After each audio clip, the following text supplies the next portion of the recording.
Hello, everyone, and welcome to our very first recording of the brand new podcast, Unstoppable You.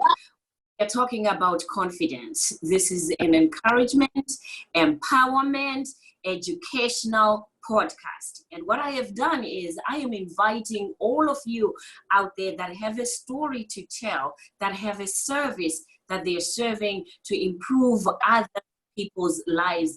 I want to hear your story. My name is Dr. Stem, and I am so excited to come back to you and start over this podcast where I'll be inviting, some exciting guests. Like my first guest today, I chose her on purpose because this is a lady that I have seen throughout the years trying to figure out and go after her dreams. She is only, not only a mother, she is a minister. She is a lady whose passion is to serve. But I have watched her go from, I don't know anything and I don't know where to start and I don't know how to do this, to the point where now she is leading very successful ministry for couples in the Boston area where I used to live. She also has a Facebook group where she has couples that she goes on live. I mean, before I even went live, I saw PAMELA, go live, and she's doing it consistently. I'm like, how did she get to do that? And yet I was the queen of doing lives and everything. But you know what? I saw her doing it before I even came back and started doing this alone. And I just watched her and I said, if I have to ever talk about confidence, I don't think there's anybody I want to talk to besides Pam first, to say, I want to talk to you so that you can encourage other people out there about the power of self-love, self-confidence, and also service. So welcome to my guest, Miss, you gotta have to help me with last name, because now I still remember the maiden name. So it's Pamela, and that last name again? Burton. Burton. So it's B-U-R-T-O-N. Yes, ma'am. Okay. Welcome to the show. Thank you so much. Thank you for having me. Wow. You know what? This is an exciting moment because then, like I said, I've watched you grow. I've watched you go after your dreams. So I think, so they know a little bit about you, I'm going to ask you to just tell us a little bit about you. Okay, thank you. My name is Pamela Burton. Like I said, Burton is my married name. I am married. I have a wonderful husband, and my husband is actually Jamaican. So I'm in an intercultural marriage. I was born in Zimbabwe some 40-something years ago in the city of Harare, at the Harare Hospital, which is affectionately known as Kugomo. That's where I was born. And I am a mother of 2 daughters. And I moved to the United States about 13, 14 years ago now. So that's a little bit about me. You're not 40-something years ago. Oh.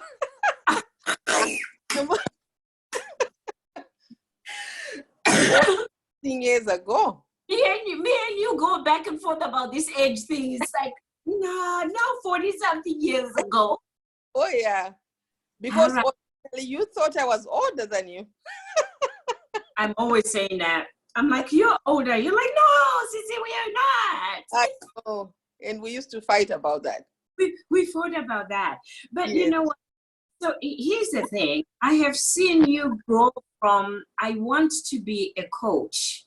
Mm-hmm. And, because I'm a life coach, I'm a career coach, and, I'm also a licensed, mental health professional. But I have seen you saying, I want to do that thing that you're doing. And, what you have done shows a lot of confidence. So what I want to ask you is, when you were in Zimbabwe before you came here, were you a confident person? Did, self-esteem, come out problem, when you were growing up, from what you remember? As far as I can remember, I've always been a leader. I have always been that person who's very vocal.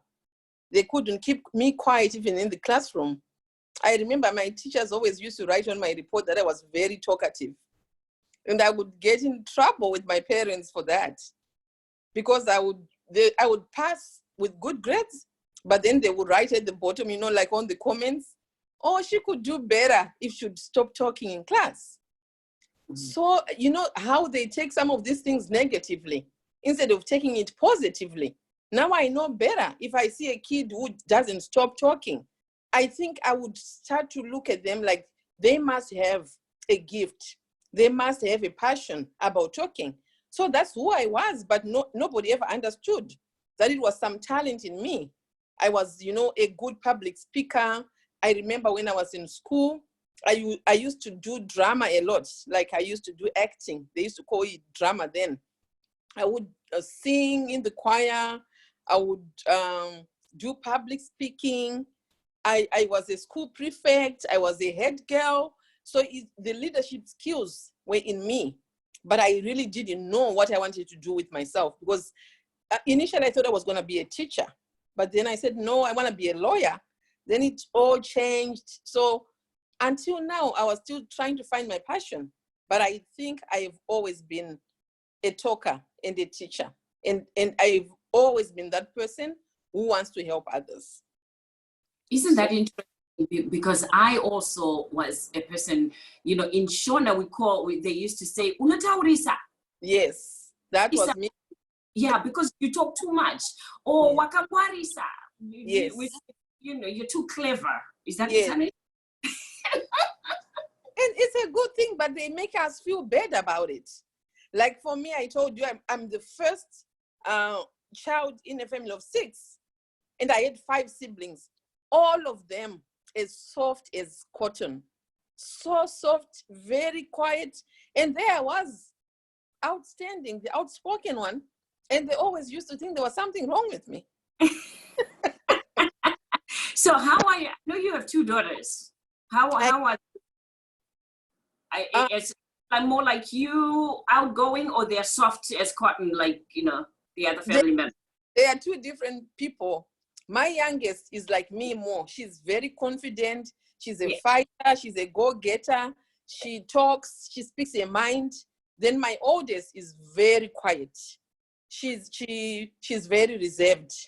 She barely speaks. She just acts, but she doesn't speak. So there are 2 different people. One is like me, and I think the other one really takes after your father. Yeah. So you tell me about, you said a little bit about, now you know better, because then, it's important that people that have kids to understand the different personalities and the different strengths, and also the importance of how these children carry everything that is said about that. You talk too much, you need to be quiet, you need to tone down, and it affects their self-esteem. Yes, that really helped me. As I'm starting to discover myself, it also helped me to discover my children. Because I used to force the other one who doesn't talk maybe to be like the other one. And then sometimes I would say, oh, I wish this one was a little quieter than your sister. But then I go to a point where I said there are 2 different people with 2 different personalities, different skills. They're all skilled in different ways. And I've learned to appreciate and accept that. And I think it's very important for parents to really understand that our kids are different people, and we should encourage them in their own, strengths. Whatever they're good with, let's encourage them. Let's not just force or put people in one group, because we are different people. And our kids, they are like that. So let's treat them differently. Let's give them the respect that is due to them according to their own different skills and personalities. Yeah, thank you for that. Now, talking about your passion, a lot of people are always talking about how they struggle with finding their passion as well as their purpose. How did you come across yours, and how was that journey for you in doing what you do? Wow, it's been a long journey. It took me a while to get to where I am today, where I really know this is what I always wanted to do. And this is what I always wanted to be. But it didn't come easy. I had to go through so many things, so many struggles to get here. So it all started like with my own story. You know how sometimes you have a story and you want to share with others. So I was burning a lot to share my story because I don't know if you remember, I lost my first husband. My daughters, the two daughters I'm talking about, I lost my first husband, right? So there I was, a young widow. I was only 35 when I lost my husband.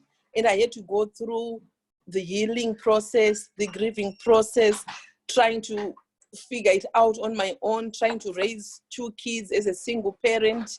And then the healing process, how I go to a point where I said, you know what, right now I'm fine. I can move on. I can help others. So it all started, I think, with my pain. After I'd gone through a lot of pain of losing a spouse and a partner, and then the process of healing, when I got to a point where I said, whoo, I feel better, immediately I wanted to help others. Immediately I started to feel for all those people. We have gone through this, and I said, they don't have anybody. Guess what? You can only tell somebody and try to help them if you kind of understand their journey or what their past or what they've been through. So I just knew that, you know, someone like me could stand and speak to a woman who has been in my situation, and they could understand it better.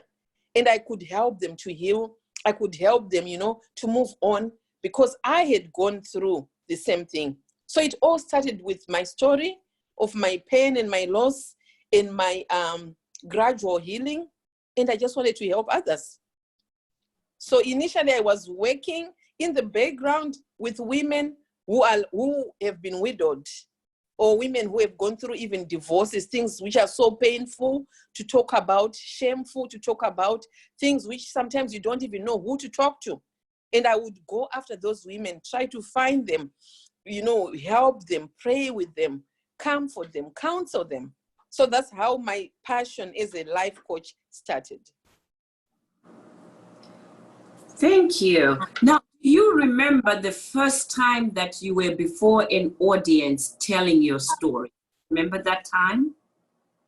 Yeah, I do. Tell me a little bit about that. Okay. I think I started to tell my story in my church, because like you rightfully mentioned, I'm actually a minister of the Word of God.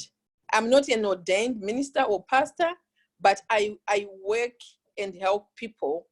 I work in the church and help people. We have been, you know, heard, just helping people to try to find themselves, to try to have a better relationship with Christ, to try to grow up spiritually as Christians. So in the church, that's when I really started to tell my story. I would tell my story to individuals, people who are hurting, or I would even like give a testimony, because I remember when I started to tell my story, even all my pastors got interested.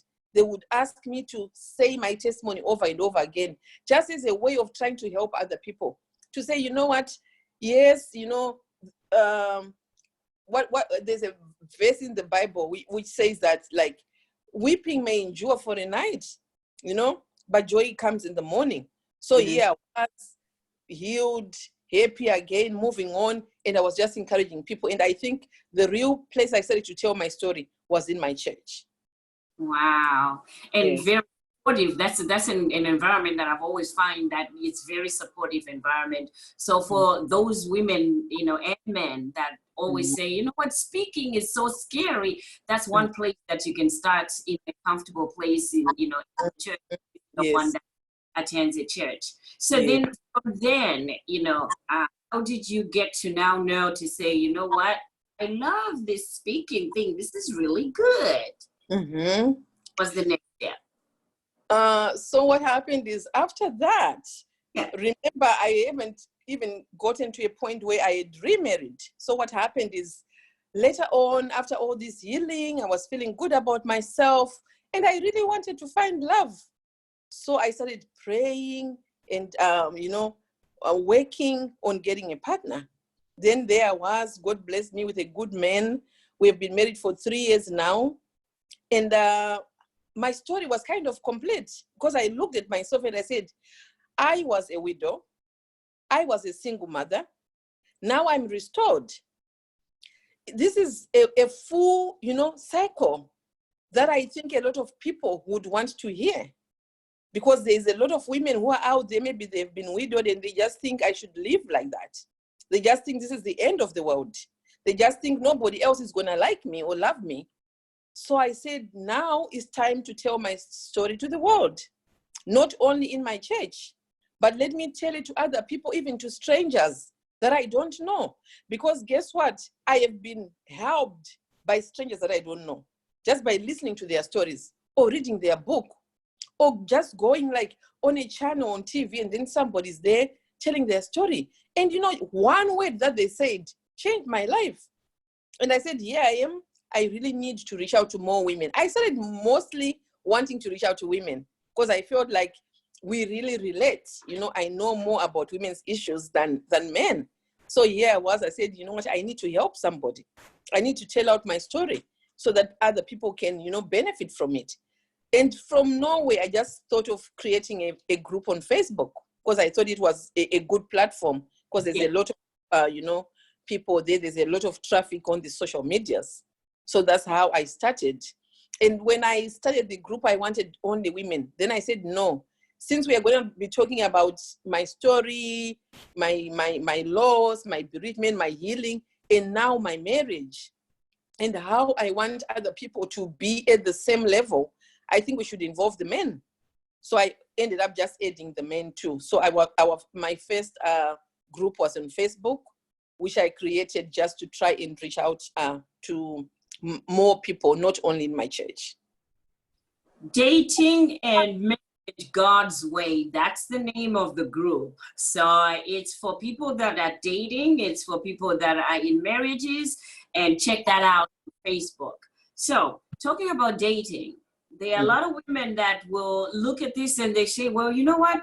I also have been married before and I am now widowed or I am now divorced. How then did you meet this? You know, yes, you prayed, but how did you meet your husband? And they probably would want to know that. Sure, I would be happy to share that. It was not easy though. So many people, I know for people, when you get to a certain age, you start like, oh, you know, I'm too old, I'm done. I don't think anyone is going to really pay attention to me. There are many more attractive girls there in the world. You feel like you're just in a big competition.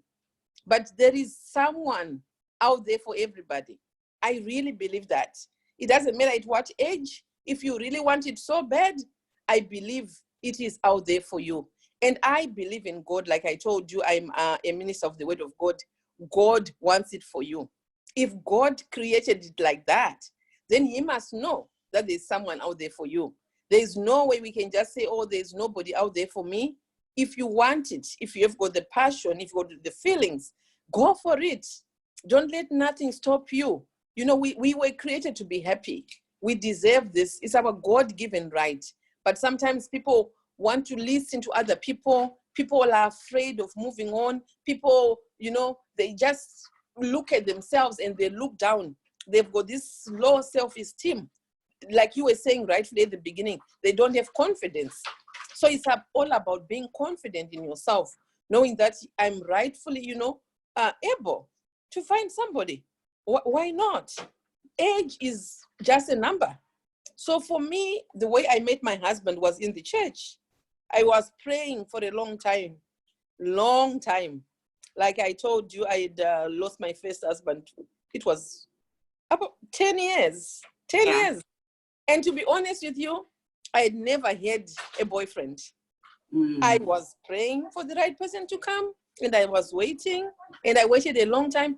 But deep down inside me, I just knew that one day I'm going to meet this person. I didn't know how. I just left it in the hands of God. And I just believe that one day God is going to answer my prayer. There's no way that is going to be quiet after all those prayers and all the bothering I was giving him, you know, waiting on him, believing in the Bible, holding on to every verse in the Bible. I just knew that one day it was going to happen. Yeah, sometimes I would get discouraged. I don't want to lie. I was not just sitting there and just saying, oh, he's going to come. Sometimes I would just feel like, God, I don't know. I don't think so. You really think it's going to happen? I would double guess myself. But the confidence was so strong It was way stronger than the doubts. So that kept me going, and I kept myself busy. I kept myself busy doing the work of God, working in the church, helping others, counseling people, visiting the sick, going to the streets, evangelizing, cleaning the church, doing whatever I have to do in my house, going to work, doing what I have to do. I didn't just sit there and cry and just put my head on my side and feel sorry for myself. I was waiting, but I also kept myself busy. So if there's anyone who's doubting that there's the right man out there for them, there is. It's only a matter of time, and it's in God's good timing. So we're waiting for the punchline, and then you meet him. Yes. I met him in the church. Okay. That's where we met. Okay. Oh, that's what. Punchline. That's the punchline. Oh yeah. Okay. So there I was waiting and serving and doing everything. And then one day, this strange guy just walks through into my church. Not somebody that I had seen before. Yeah. And isn't that good? I had never seen him. I didn't know him. There he was. And guess what? Even the first days that he came in the church, I think I didn't even speak to him. I spent weeks without speaking to him, or even months. Then one day, I don't know what just moved me. Yeah. Then I approached him just to try to know him, to talk to him, to help him in his Christian way, because he was a new member to the church. Okay. And we started to talk. That's when everything happened. And the rest is history. Yeah, the rest is history, yes. We just clicked like... Oh, that's awesome. Yes. Yeah, that's awesome. Like it was just, it was just God. I don't know how that happened, but I just know it was God. Yeah. And I remember, if I may say this, I think it was a year before you met your husband, or even it was that year that you met your husband, you and I were at a conference, and we so happened to have had a moment where God gave us the moment as two single sisters to have our own moment of just crying out to God. Yes. And we prayed in that room. Yes. I know. Yes. And we prayed for these husbands, to come in. Well, I'm still waiting for mine. But I remember for us, at that moment, you and I spoke and said, you know what, at our age, we don't have to wait a year. Once we meet and we know you, that's it. We're going to marry. How long did you guys date before you got married? Before he proposed, I think it was just 4 months. 4 months, you see? He already proposed. Yep. Because he was a guy who knew exactly what he wanted. Yep. I like a man like that, a man who knows what he's looking for and what he wanted. He was so straightforward, and he just said, you know what? I just know what I was looking for, and I just know that I found it. And for me, I was also not ready to wait like for 2-3 years before somebody proposes me, because like I said, I was already in the 40s, and I'm like, okay, I'm not 16 anymore. But it just happened in that way, so quick, so fast. Because once you see the person that you like, it doesn't take time. That's true. Yeah, you know exactly what you want.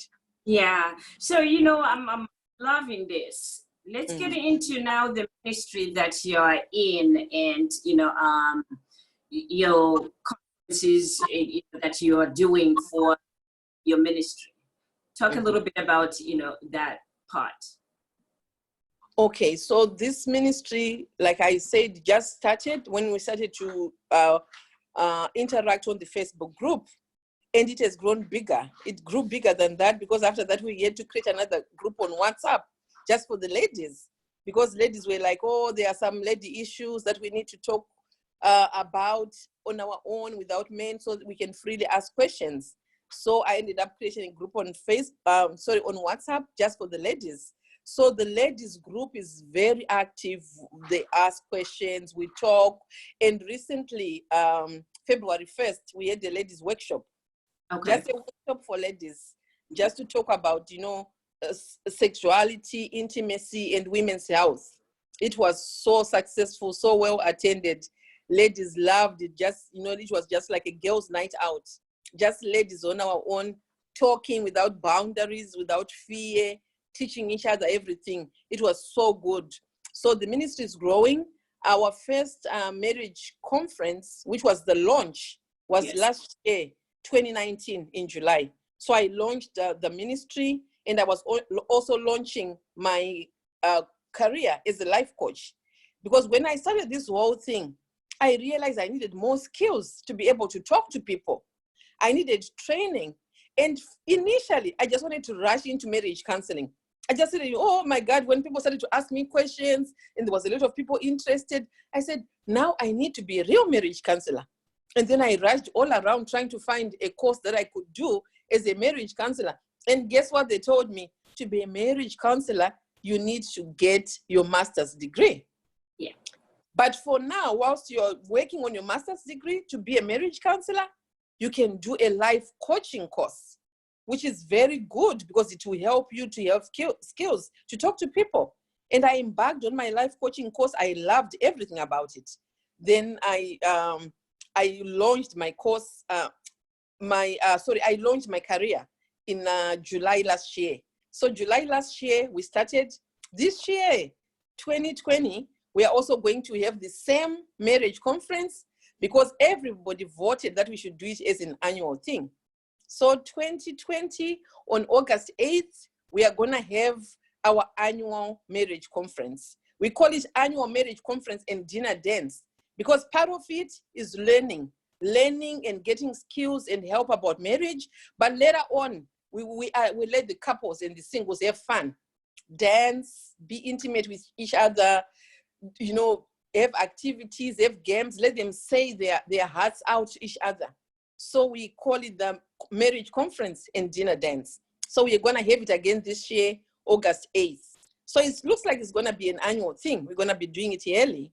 Yeah. And like, sister, I'm inviting you, and I know you've already confirmed that you're going to be coming to Boston, and I'm so excited about it. Well, I'm coming. We're inviting everybody else that's watching this with us so that you guys can be, but I'll be there. Yes. Oh my goodness, I can't wait. It's gonna be so great because a lot of people from out of state have confirmed that they want to come. So I just see God's hand in all of this. I'm very, very humbled because to think people like you, Dr. Stem, just like, I know when I told you, it was just 1 week, I just said, sis, I'm going to do this conference on August 8th.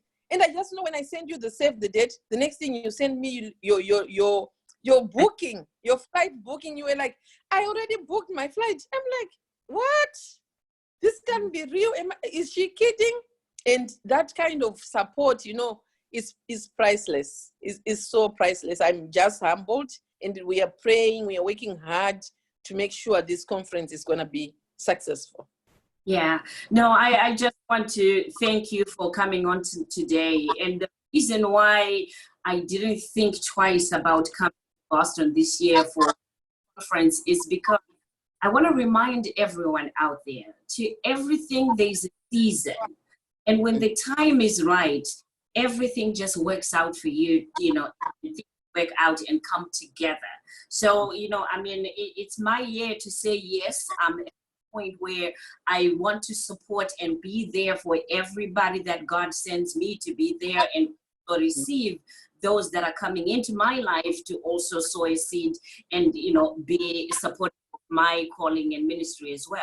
So as women and men out there, I wanted this podcast to be one of encouragement, empowerment, and inspiration, but most of all for you guys to see that if Burton can do it, you can too. If Dr. Sam can do it, you can too. So there's a calling for each and every one of us. And the path is so wide open that all of us have got a place in it. So I'm encouraging all of you, take your place, be confident, and do the things that will make this life an unstoppable life. So before we go, do you have any word of wisdom that you want to tell the audience? Just to add to what you just said, everyone was created for a purpose. We were not just put here on earth to just go by and just be tossed left, right, and center. We have a purpose, but it's up to us to find it. Everybody has got skills. Everybody has got things that they are so good at. Those are the things that are your God-given talents. You have to find them. And sometimes it takes a friend or, a family member, people who are close to you, and they keep telling you that you are good with this. You are good at this.